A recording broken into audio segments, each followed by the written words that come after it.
eligible to sit there? I mean, what you have to do to be eligible to sit there is to know when to start the player.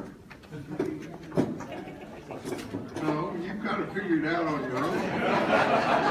No! No. So, On Your Life is about growing our understanding of sacred mystery, deepening our understanding of our true identity, and developing our skills and motivation in learning to love the neighbor as if the neighbor were us, because he or he is. Those three things, over and over. And I really am grateful for you all. I'm glad you're here. And I want you to know that no matter who you are, no matter where you are on your spiritual journey, you are welcome here. I had a bit of a shock this week. I mean, it's not a major thing. It's just in my small theological religious world. I thought I had remembered from seminary days a book on the teachings of Jesus called The Hard Sayings of Jesus. So I went on Amazon and typed in The Hard Sayings of Jesus.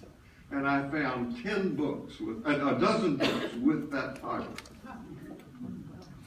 This other one, who is also by F.F. Bruce, it's the same book but with a different cover, and I like this because it depicts that one of the hard sayings involves the needle and the camel. It's easier for a camel to go through the eye of a needle than it is for a rich person to get into the kingdom of God, said Jesus. But of course, immediately we said he didn't really mean that. So we need to pay attention to what Jesus has to say.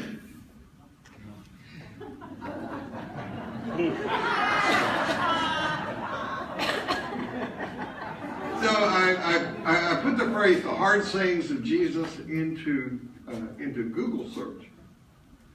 And I got, within seconds, 13,800,000 hits.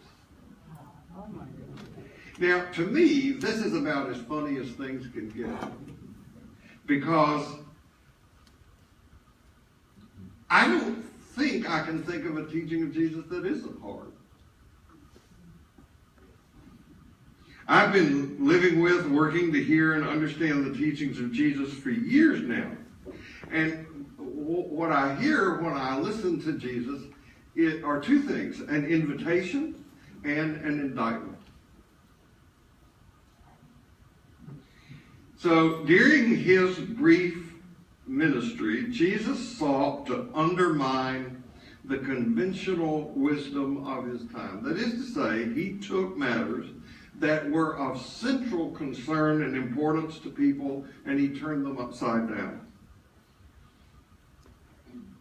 I'm sure that even if you are not very well acquainted with the teachings of Jesus at all, you don't attend church on a regular basis, you know that Jesus is referred to, and the people who follow Jesus, as the way or people of the way. Sadly, for many people, Jesus gets in the way, which is what we're going to talk about next week. But the first label that was given to people who were disciples or followers of Jesus was that they were people of the way. And I want you to know that this is not a term that is unique to that first community of Jesus followers. People of the way is a Jewish term. When Jesus taught that there were two ways that you could go in life, the broad, spacious way or the narrow way, he was using a phrase that would be very, very familiar to his Jewish listeners.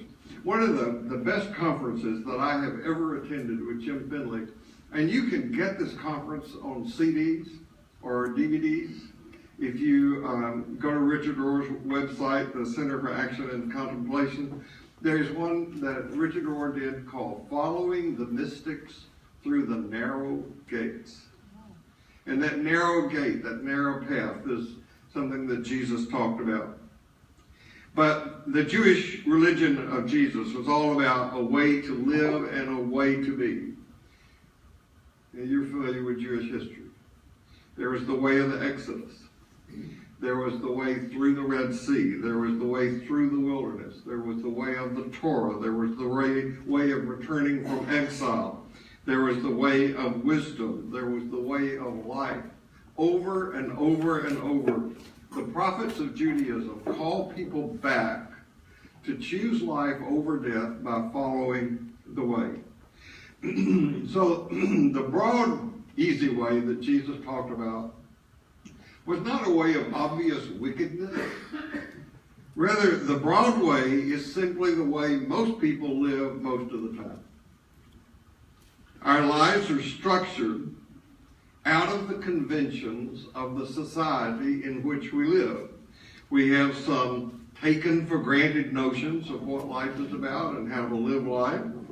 And we even have a term for this. We call it conventional wisdom.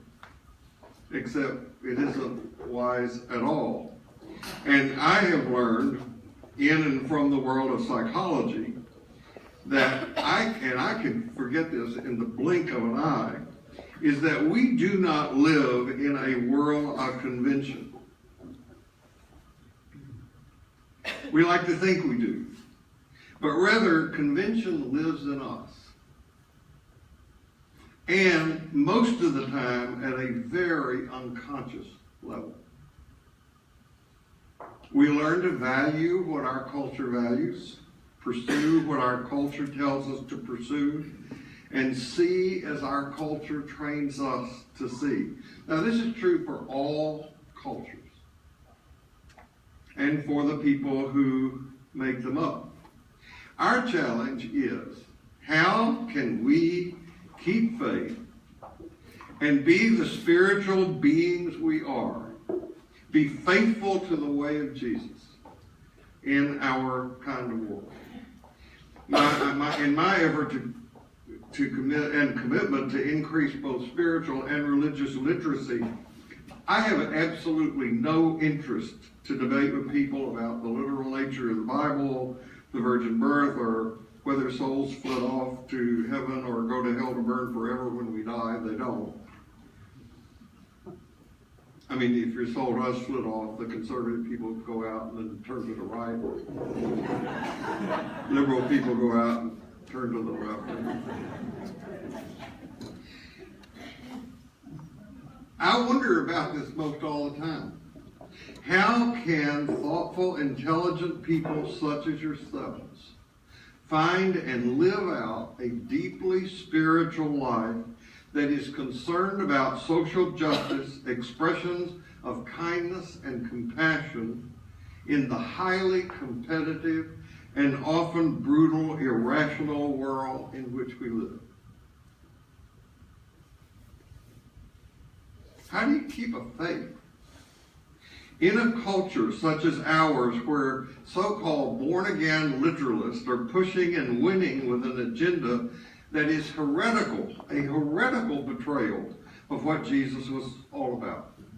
Our goal is to live with the awareness that Jesus had, that he was a beloved child of God, and that this love source wanted and did find expression through him, and that this love source seeks to do the same with us.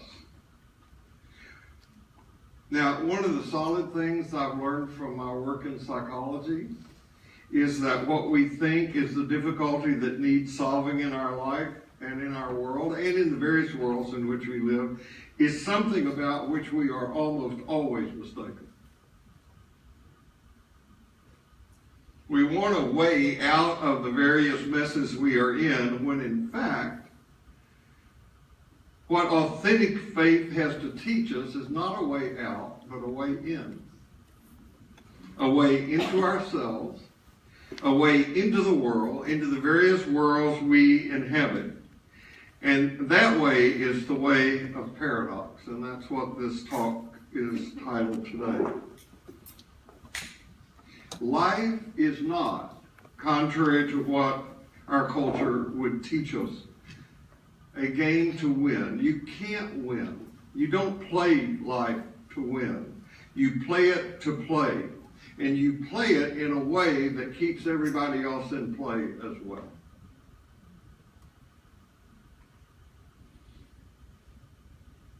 I think one of the great spiritual practices in the world is racquetball.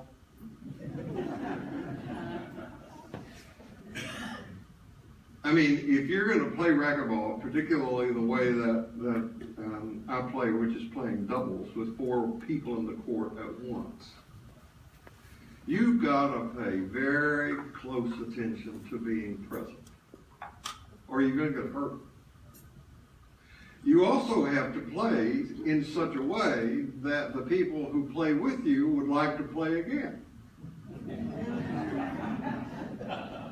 That's a metaphor for life. You don't play to win. I mean, you do. You want to play as well as you can. But you play to play. And you play in a way that seeks to keep other people in play at the same time. I don't know, I would not claim to know what Jesus would say to or about our culture. One of our church members said to me one Sunday that he did know what Jesus would say if he were here. Jesus would say, let's go get Mexican.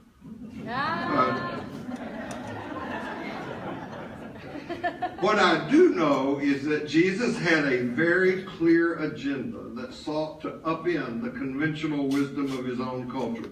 That is to say, he took matters that were of central concern and importance to people, and he simply threw them aside. For example, the purity laws of his time. You read the story for yourself. He was always getting into trouble for doing the wrong thing at the wrong time with the wrong people. He just couldn't seem to get it right.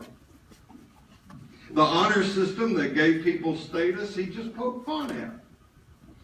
He said, you know, when you're invited to a house, don't go sit in the place of honor. Sit at the lower seat so that the host can invite you to the place of honor, but don't sit at the lower seat so that you will get invited to the place of honor. Tricky guy, that Jesus. He really gave a hard time to the wealthy. He was clear that it was easy for money and what people thought it afforded them to get in the way of the life he wanted for people. And on that list would be things like security, survival, esteem, power, control, and the ability to buy one's way into or out of things. A cherished target of Jesus was the family. During the time of Jesus, people didn't leave their families. The extended family gave people security and identity throughout their lifetime. The family was the primary unit for economic production and consequently for material security. It was where you got your sense of identity. It was the primary in-group to which one gave one's ultimate allegiance.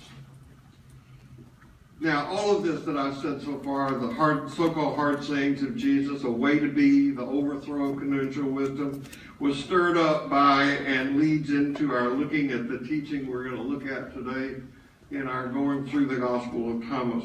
And then we'll see what the teaching means and its relevance for constructing our lives and affecting the lives of others in the world. Here is that teaching. Yeshua says, whoever does not reject father and mother in the way I do cannot be my student. Whoever does not welcome father and mother as I do cannot be my disciple, for my mother brought me forth, but truth gave me life. I'm going to break this teaching into 2 parts. Whoever does not reject father and mother in the way that I do cannot be my student. Now, this teaching appears 4 times in the Jesus narratives, twice in Thomas, and then in Matthew and Luke. And in the other 3 places where it appears, the word reject is translated hate. If you don't hate your father and mother, you cannot be my student. And the first thing we do with this teaching is seek to declaw it. we say, oh, he didn't mean that. But as I've indicated, tribal loyalties can be devastating to personal growth and cause devastation to others. Indeed, as we can see today, tribal mentality, tribal loyalties cause a threat to the entire globe. Jesus had another teaching in which he warned, don't put new wine in old wineskins. I've seen, and perhaps you have seen, maybe you've even been affected by this, families who want their children to carry on the family business, to adhere to their religion, to live in their hometown, to vote for their political party. I know people who have moved away from the place of their birth decades ago, and they still refer to it as home. And I think wanting children to have a spiritual path is a laudable thing, but wanting them to have our spiritual path is ego. Now, a version of this teaching, which I say is found in 4 places, Luke, Matthew, 2 places, and Thomas, this teaching has certainly caused its share of anguish over the centuries, and no doubt it is a challenging teaching. The word hate that's used has nothing to do with our familiar definition of an emotional state of extreme anger or rejection, but it's used here in a very special way. Now, I wish it were the case that in all places, everywhere on the planet, families were a safe place for children. Sue Johnson, who is the originator of what is called emotional focused therapy, says that there are 2 requirements for a good partnership in marriage or in an intimate relationship. And those 2 requirements are for the people in the relationship to be able to create it for the other person. First of all, you are number 1 to me. You are first to me. Nobody else comes before you in our relationship. And the second is, you are safe with me. Those 2 things. Now, I wish all children were born into families where they had a model of this, where they could see 2 adults cherish each other this way. That's, of course, not the case. I think one of the reasons that some of us make better grandparents than we do parents is that we become parents, most of us, without a clue of what we're doing. Not only that, we draw on these unconscious archetypes of the kind of parenting that we had, so that if our parents physically abused us, that becomes kind of an okay thing until parents wake up that that's an okay thing to do. Parents, even if they're highly dysfunctional, like say they're crazy. It happens. Crazy people have children, or they're abusive, or they're alcoholic. Even then, from the child's point of view, those parents, especially mother, is an essential survival factor. I did most of my training in clinical work in a hospital setting. And I can remember in that training, a little boy, 4 or 5 years old, who was brought into the emergency room at the hospital. His mother had poured gasoline on him and set him on fire. It happens. And as the people in the ER were trying to remove the burned clothing from this child's body, he was screaming at the top of his lungs, "Mommy, I want my mommy." And she was the crazy person who had done it.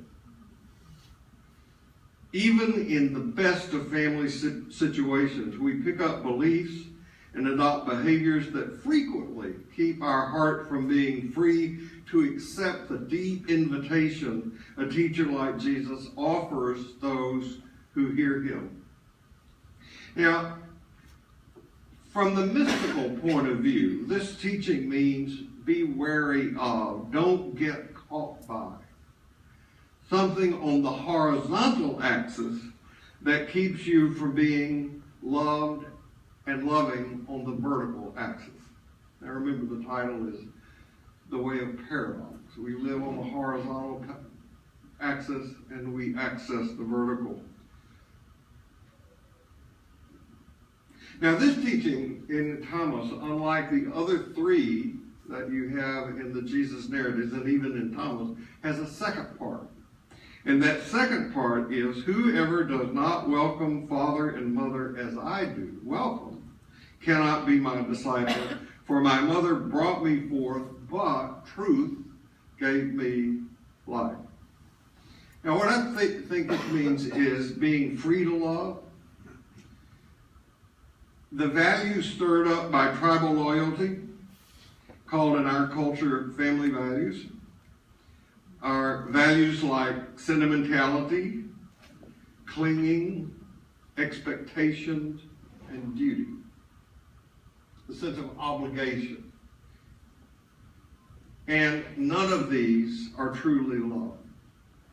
They speak more of our own needs and attachments than of that other kind of boundless, freeing energy that is unconditional love with no strings attached. And that kind of love, Jesus indicates, can never be generated at first on the horizontal axis. It has to be out of the deep feelings of tenderness and intimacy that come from the vertical axis. It always requires direct participation of that divine non-attachment or non-identification that gives the other person space to be. Now, we all have a parentage lineage. We all have this on the horizontal level. And if we're lucky to have had a good lineage, we cherish it, we honor it, we respect it, we're grateful for it. But our true parentage, says Jesus, is not of this world. Something deeper than human flesh and blood called us into being and continues to call us into being with every breath we take. And it's important for us to get to know this something, because only when we set our course by its bearings will our human relationships run true. So we all have this horizontal axis. This is what's called being in the world. But there is this vertical axis, which is called being not of the world. This is, again, part of one of Jesus' most famous teachings. You must learn to be in the world, but not of the world. You don't gain or give up your identity in any of the worlds in which you live. The world of your job, the world of your marriage, the world of your parenting, because all these things pass. This is a photograph of Jesus. Now remember, I'm calling this the way of paradox. Jesus had his own unique way to present this teaching, but this is not an original teaching with Jesus. 500 years before Jesus, Buddha taught the same thing. The Buddhist said that there is suffering in the world. All humans, all sentient beings suffer, and that the root cause of suffering is attachment. Now, I remember the first time I heard this teaching back in the 60s. I thought, well, if you don't want to suffer, just avoid attachments. And you can't do that. We do get attached. We form bonds and relationships with all sorts of people and things and ideas and pets. And when they leave us, as they inevitably do, it's a cause of grief and pain. How are we to figure this out? How are we to live the way of paradox? How can two things be true at one time? So I want to show you a couple things. This is the first.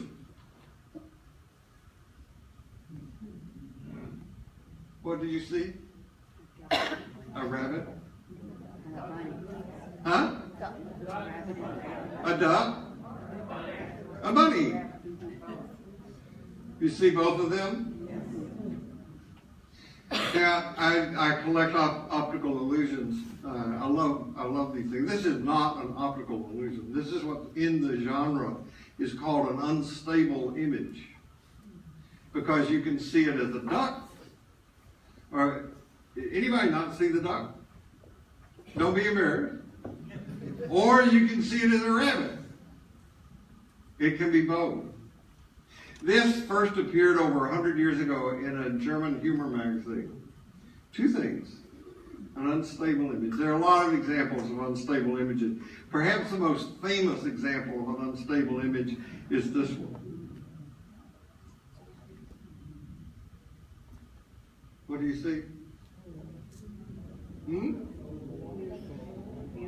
An old crone or a young woman? Anybody not see both? What do you not see? You not see the what? So the old crone, this is her nose, and this is her mouth. All right, the young woman has her head turned demurely away from us. This is her chest. This is a necklace that she's wearing. This is her eyelash, and this is the tip of her nose.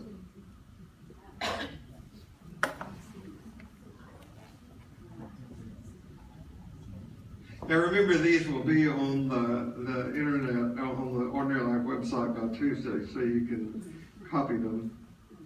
Some genius in the New Yorker put these two together.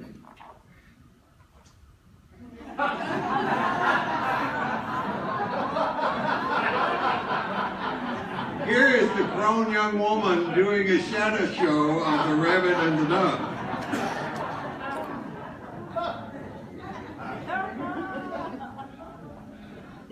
I first saw that cartoon in the New Yorker and I said, what's that about?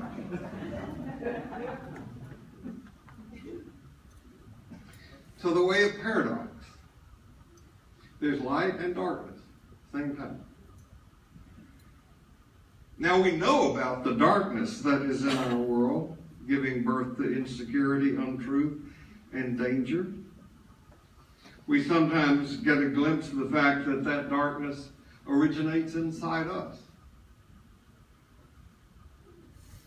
It's that very real part of us that we call the unconscious, that about us which we do not know, but which gives guidance to so much that we do. And yet, at the same time, there is light. Not only a light that provides much needed guidance and help in solving our problems in the outer world, but also that light that is dawning, however slightly, within each of us, the awareness of sacred mystery. The fact that you are in this room today attests to the reality of this light. I believe, I've said this before, but I just want to reaffirm it. I believe that we are in the world, in the midst of a great turning. There are more and more people who are interested in issues of social justice, compassion, kindness, and I believe that we are in a global turning of awakening. That's why you're here. And there are more and more groups like this all over the country that are showing an interest in personal growth, in spiritual growth, and following whatever their religious tradition is, getting to know it better. Now here's the paradox. We cannot attain more of this light and the life it has for us because we already have it.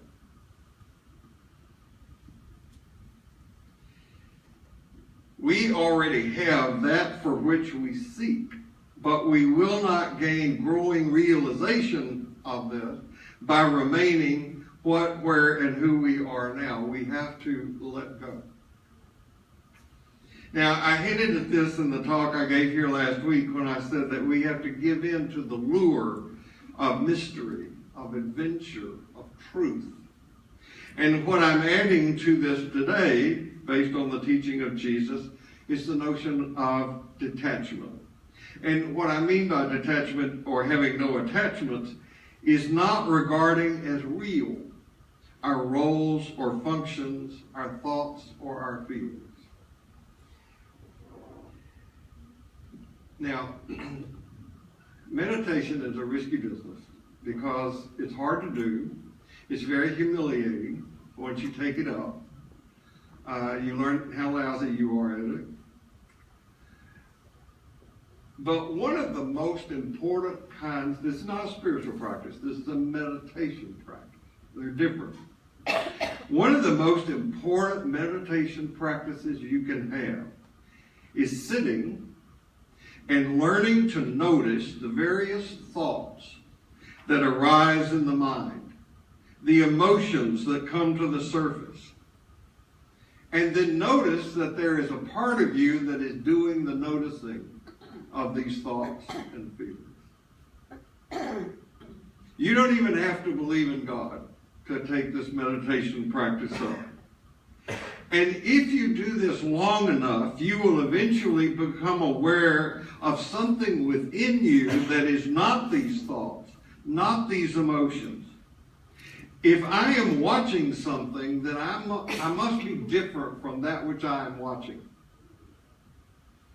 The fact that I'm able to watch my thoughts and emotions means that they're different from me.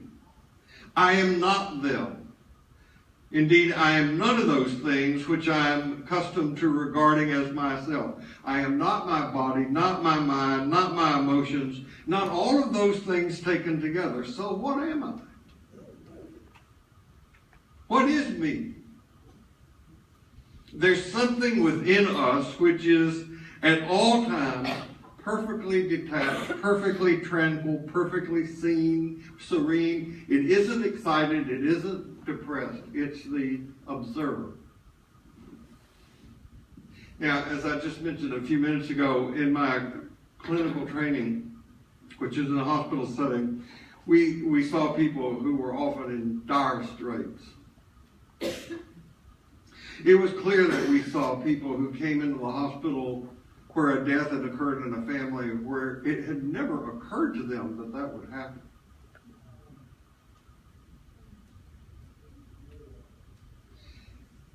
So I remember seeing a woman whose daughter was killed in a tragic accident. And for weeks afterwards, the mother of this child was her depression. As time passed, when I would ask her how she was doing, she could say, revealing the progress that we hope for, I am not as depressed as I was. Meaning there was a place in her that could observe her depression and no longer identify with it. She could have an emotion and not be that emotion. The Buddhist teacher Thich Nhat Hanh says that our thoughts and emotions are like ripples on the surface of a deep lake. The surface is not the reality of the lake. Deep down in the lake, there is absolute calm. Okay? Now, there are strange fish that live down there, but that's another matter for another time. If you want more guidance in the meditation practice that I've just been talking about, I could not give you more accessible information or better information than to point you to Michael Singer's book, The Untethered Soul. It's not a hard read, and you will gain tons of information from it. Put it into practice and you'll be a happier person. We are that which contains it all. Unless we become aware of what the mystics like Thomas Merton call the true self, we will continually be tyrannized by our thoughts and emotions, by that which gets kicked up, that seeks to stimulate us in the outer world, all the way from presidential tweets to how the Astros are doing. We become dependent for our sense of well-being on things going the way we want them to go. It's easy to see, I hope, from what I'm saying, that the true self has a very high degree of detachment from the everyday world and from what we normally refer to when we use the phrase, well, that's just who I really am. You have to accept me. This is the way I am. This is who I am. Which I would, of course, never say. The fact is, who we think we are, largely, most of the time, depends on matters that are random, that are accidental. I remember sitting in my first IPR group, and this was a belief that I grew up with when I was a little boy. I bet many of you had the same thing. I knew that there were other religions in the world, even other denominations in the world. But I was lucky. I got born into the right one, right? I knew that if my parents had been Catholic or Jewish or, God forbid, Church of Christ, the Baptists didn't love the Church of Christ. It was just a Christian thing to do at that time. I would have been that, but I lucked out. And when I started really getting involved in interpersonal relationship groups and my training, I was with people who were Buddhist and Jewish and Lutheran, and they felt just as solid about their history as I did. Who we truly think we are most of the time is largely a matter of random, accidental circumstance. That's why all the great spiritual teachers are interested in the present moment. It is not that nothing else matters. It's just that nothing else matters. You get it? One example I use of this is of a pilot of an aircraft who flies with that artistic sense that some pilots can fly. A pilot of a 777 can tell you within 3 seconds when the plane will hit the runway. And that pilot flies way out in front of the plane. And that pilot never leaves the cockpit. All true at the same time.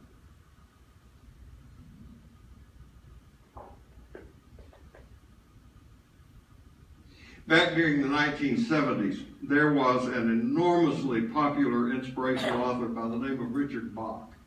Some of you may remember him. His best-known book was a book called Jonathan Livingston Seagull. You remember that?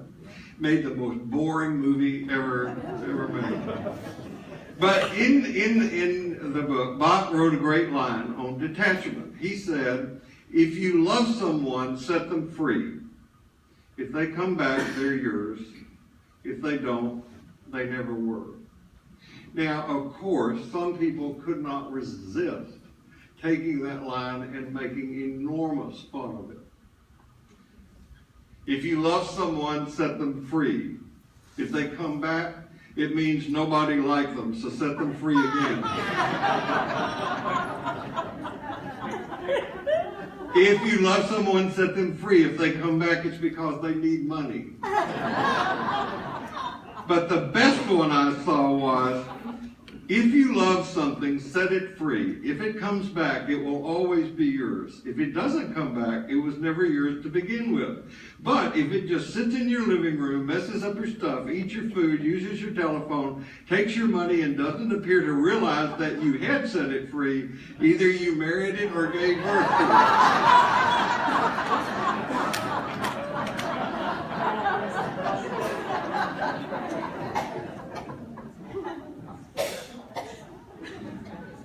We don't have anything we cling to. Whether it is a person, an idea, a status. This is why labels are so dangerous.